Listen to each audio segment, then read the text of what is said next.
खुलुमबाय बिटिसिआव थानाय सावताल हारिया बिपिएफ पार्टीनि हेंथा बाथ्रा बुंनायखौ नुनो मोन्दों। बिथांमोना बुंदों दि बिपिएफ पार्टीया बिथांमोननि हारिखौ नेवसिदों, बिथांमोनखौ थगायदों मानोना बिपिएफ पार्टीया सावतालफोरनो जेबो सुबिदा होबोआखै आरो बिथांमोननि हारिनिफ्राय सेन्ट्रेल सिलेक्शन बर्डआव मेम्बार होयैनि थाखाय बिथांमोना बिपिएफ पार्टीखौ मोजां मोनाखै।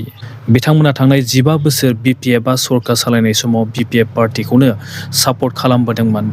अब्लाबो बिपिएफ पार्टीया सावतालफोरनो जेबो सुबिदा होबोआखैमोन। बेबाराव बिथांमोना बिथांमोननि हारिनिफ्राय सिएसपिआव मेम्बार होनो नांगौ होननानै बिथांमोना दाबि खालामदों आरो नमिनेटेड एमसिएलए होनो नांगौ होननानैबो बिथांमोना दाबि खालामदों।